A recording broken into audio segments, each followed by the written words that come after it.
स्वच्छ आणि सुसज्ज महापालिकेच्या शाळा व्हायला पाहिजेत, यासाठी आम आदमी पार्टीनं काही दिवसांपूर्वी 54 महापालिकेच्या शाळांचं सर्वेक्षण केलं. यातील त्रुटी आणि दुरुस्ती स्पष्ट करण्यासाठी आज महापालिकेतील उपायुक्त पंडित पाटील यांच्या उपस्थितीत बैठक पार पडली.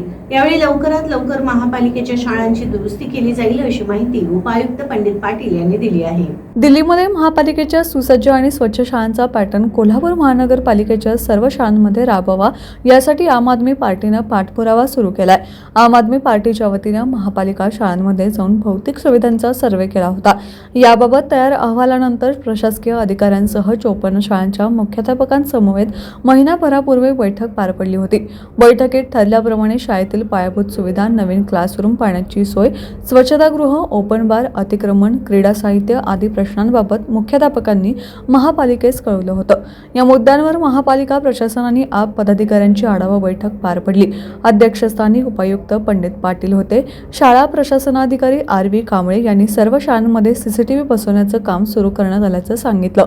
शाळेतील समस्या सोडवण्यासाठी कृती आराखडा तयार करावा, त्यासाठी सर्व संबंधित विभागांनी आपली यंत्रणा कार्यान्वित करावी. स्वच्छता, खरमाती उठाव यासाठी महापालिकेने विशेष मोहीम राबवण्याची मागणी आपचे प्रदेश संघटन सचिव संदीप देसाई यांनी केली.